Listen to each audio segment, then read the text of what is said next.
आज हम आपको कहानी सुनाने जा रहे हैं एक कांड, हत्याकांड, सेक्स स्कैंडल की, जिसको तीनों नामों से जाना जा सकता है क्योंकि आज तक इसके बारे में पता ही नहीं चला ये असल में था क्या। ये एक ऐसा केस था जो आज तक के सीबीआई के इतिहास में माना जाता है कि इससे खराब और घटिया रिपोर्ट आज तक सीबीआई ने नहीं फाइल की, जिसमें बिहार सरकार के कम से कम नहीं तो 100 विधायक जद में आ सकते थे, कई मंत्री जद में आ सकते थे, जिसके लिए मुख्यमंत्री और उस वक्त की प्रधानमंत्री तक को बीच में आना पड़ गया था। एक ऐसा केस जिससे मंत्रियों और विधायकों को बचाने के लिए पूरी न्यायपालिका और पूरी कानून व्यवस्था घुटनों पर खड़ी थी। सिर्फ एक आईपीएस था जो इसके पक्ष में खड़ा था कि न्याय इस मामले में होना चाहिए। लेकिन क्या होगा अगर उस हत्या हुई बेटी की मां ही ये कह दे कि हमको कुछ भी आगे मामला नहीं बढ़वाना है, और जब मामला ये खत्म हो तब एक नेता ये कहे कि इस सेक्स स्कैंडल को दबाया जाना जरूरी था वरना बिहार में लोकतंत्र खतरे में आ जाता। जहां आपको अंदाजा लग गया होगा ये कहानी है बॉबी या बेबी हत्याकांड की। नमस्कार, मेरा नाम है अनुराग मिश्रा और आप देख रहे हैं जनता जंक्शन का खास कार्यक्रम जुर्म @8 PM, जिसमें हम अलग अलग कहानियां आपको सुनाते हैं जुर्म की। आज की कहानी पिछली कहानी का दूसरा हिस्सा है, यानी कि जो हमने आईपीएस किशोर कुणाल की आपको कहानी सुनाई थी, एक जो उनका रिमार्केबल अचीवमेंट माना जाता है, जो देश और दुनिया में बड़ा हाईलाइट हुआ मामला, उसकी कहानी है जो पिछले बार नहीं सुना पाए थे। वो हमने कहा था कि अगले हिस्से में सुनाएंगे, तो आपको सुना रहे हैं। नाम था श्वेता निशा त्रिपाठी, जिसका नाम फिर उपनाम रखा गया बेबी, और उसकी एक कहानी है कि वो बेबी नाम बॉबी कैसे हो गया। दरअसल जब ये हत्याकांड हुआ या कांड हुआ उसके 10 साल पहले राज कपूर की फिल्म आई थी बॉबी, जो उस वक्त कहा गया कमर्शियली काफी ज्यादा हिट थी, उससे प्रभावित होकर के नाम बॉबी रखा गया। अब इसको सिरे से शुरू करते हैं। 8 मई सुबह 4 बजे पटना मेडिकल कॉलेज में एक लड़की की मौत होती है। लड़की कौन थी? लड़की का नाम श्वेता निशा त्रिपाठी होता है, उसका उपनाम बेबी या बॉबी होता है। वो कौन होती है इसकी आपको हम आगे कहानी बताएंगे, लेकिन पहले आप जान लीजिए कि उसका प्रोफाइल क्या था। उसकी एक शादी टूट चुकी थी, दूसरी शादी हुई थी, 2 बच्चे उसके थे।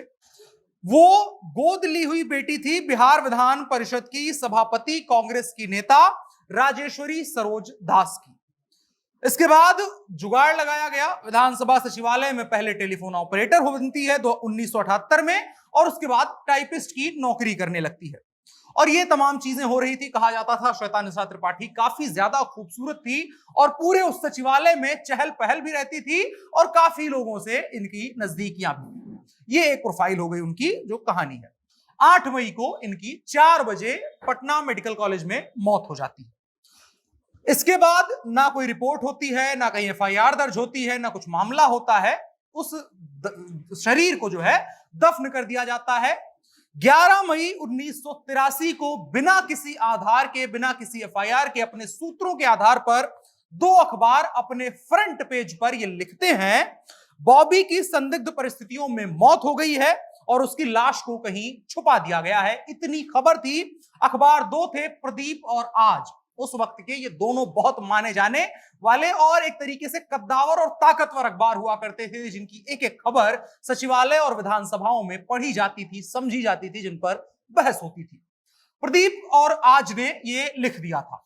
आम घरों तक अखबार पहुंचा सुबह, और इसके बाद खबर पढ़ी पटना के तत्कालीन एसएसपी थे किशोर कुणाल। उन्होंने पढ़ी। उनके दिमाग में खटका कि मामले की एफआईआर नहीं हुई है, मामला इतना बड़ा नहीं बना है। उनके दिमाग में सवाल आया कि आखिर बॉबी है कौन।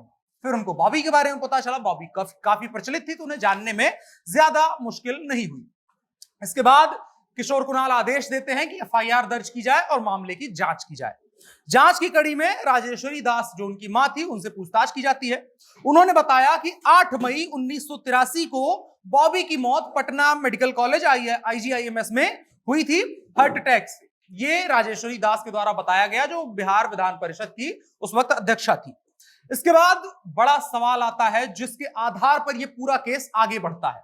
2 सवाल होते हैं। चूंकि 2 पोस्टमार्टम रिपोर्ट एक ही मौत के आते हैं और एक ही वक्त के, मतलब 4 बजे मौत लिखी जाती है, 4:30 बजे पोस्टमार्टम रिपोर्ट लिखी जाती है। एक नहीं, दो पोस्टमार्टम रिपोर्ट, और दोनों की रिपोर्ट अलग अलग। एक रिपोर्ट कहती है कि इंटरनल ब्लीडिंग बहुत ज्यादा हो गई थी, इसकी वजह से मौत हुई। दूसरी रिपोर्ट कहती है कि जो है हार्ट अटैक हुआ था। दोनों का टाइमिंग सेम, डॉक्टर अलग अलग, डॉक्टर के झा और डॉक्टर ए के ठाकुर क्रमशः। अब सवाल था कि दो डॉक्टर एक ही शरीर की अलग अलग पोस्टमार्टम रिपोर्ट कैसे फाइल कर सकते हैं। इसके आधार पर सवाल उठा।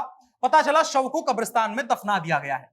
शव को किशोर कुणाल ने निकलवाया कब्रिस्तान से, दोबारा पोस्टमार्टम हुआ और इसकी एक और रिपोर्ट आ गई। अब ये तीसरी रिपोर्ट थी एक ही मौत की। इसमें भी वजह दूसरी थी, या तीसरी कह लें, उसमें थी कि जहर की वजह से मौत हुई थी। मैलाथियन एक पेस्टिसाइड होता है, उसको खाने की वजह से उस बॉबी की मौत हो गई थी।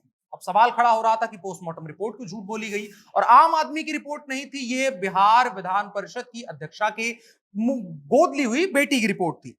इधर नेता परेशान होना शुरू हो गए। उसकी कहानी आपको आगे बताते हैं कि आखिर नेता क्यों परेशान हुए, और एक दो विधायक या मंत्री नहीं, 100 से ज्यादा बिहार के उस वक्त की सरकार में शामिल विधायक परेशान हो चुके थे। सरोज दास के सरकारी बंगले में दोबारा आईपीएस किशोर कुणाल, जो पटना के उस वक्त के एसएसपी थे, वो पहुंचते हैं। पूछताछ शुरू होती है, जांच शुरू होती है।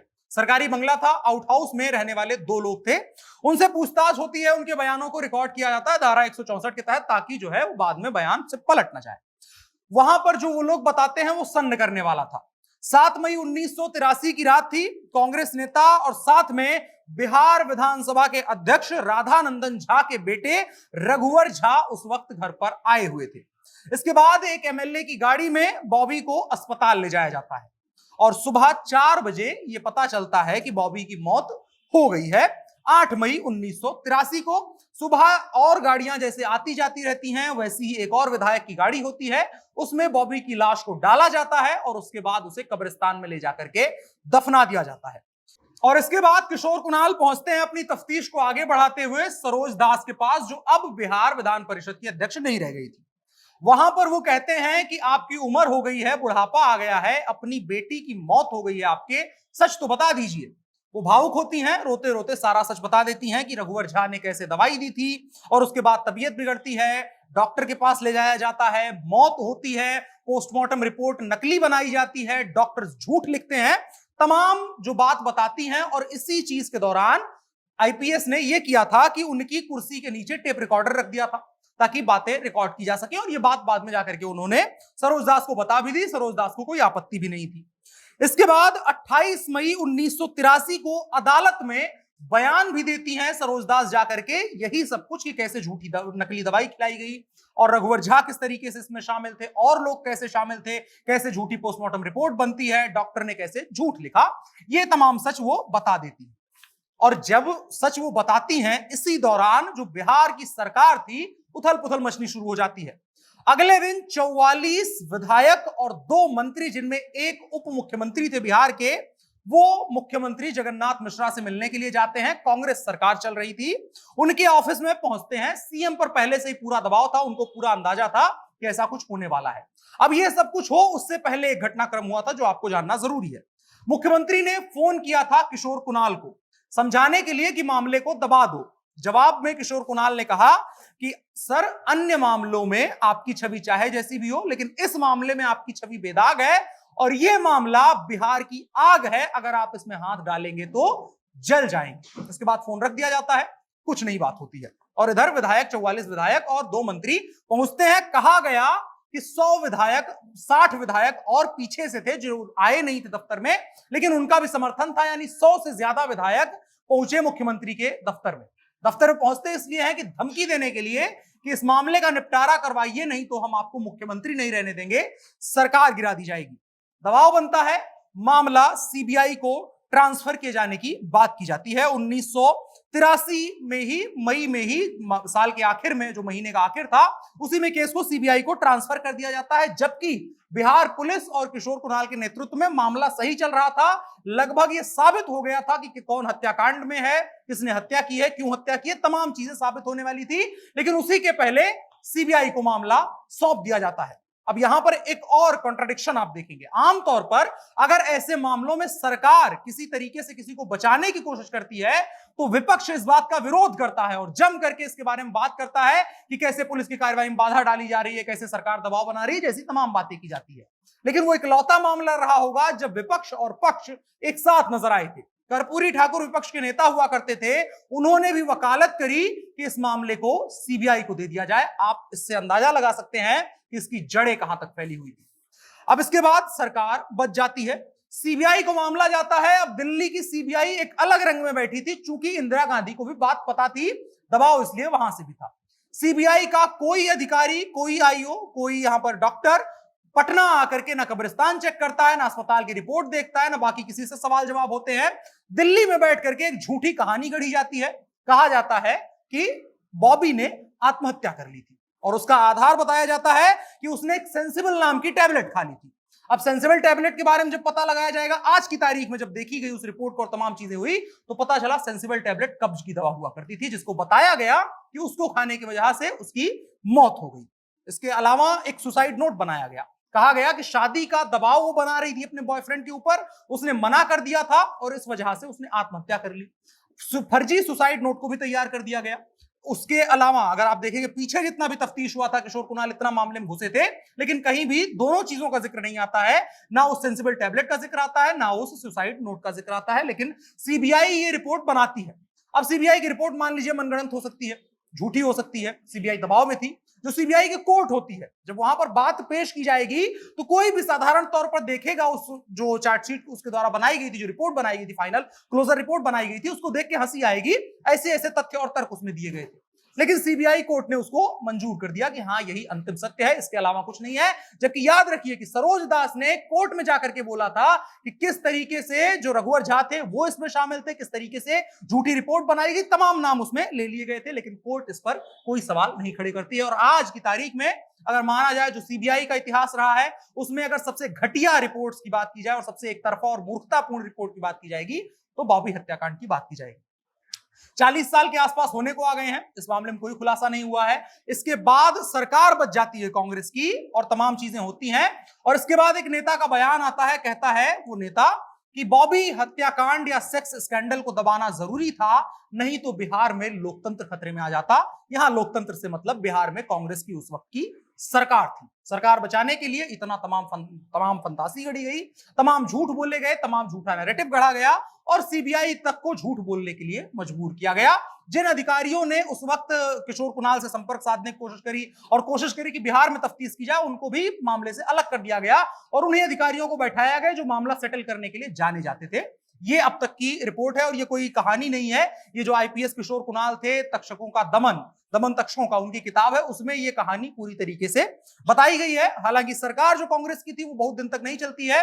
जगन्नाथ मिश्रा के ऊपर वैसे ही बहुत सवाल थे, डालमिया ग्रुप वाला अलग मामला चल रहा था, उसकी कहानी मैंने आपको पिछली एपिसोड में सुनाई थी। इन तमाम चीजों के बाद 3 महीने के बाद इनको मुख्यमंत्री पद से हटा दिया जाता है, एसएसपी कुणाल का भी ट्रांसफर कर दिया जाता है।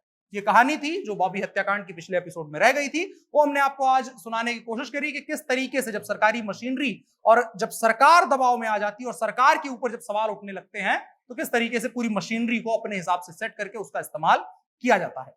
आपकी राय क्या है और आपने क्या कुछ सुन रखा है इस हत्याकांड के बारे में? चूंकि ये बहुत प्रसिद्ध है और अपनी अपने वर्जन है सबके कहानियों के, तो आपने क्या सुन रखा है वो भी कमेंट बॉक्स में बता सकते हैं। वीडियो को भी साझा करिएगा। फिलहाल के लिए इतना ही। मेरा नाम अनुराग मिश्रा है। आप जनता जंक्शन का खास कार्यक्रम जुर्म @ 8 PM देख रहे थे। कैमरे पर मेरे साथ ओम प्रकाश थे। शुक्रिया।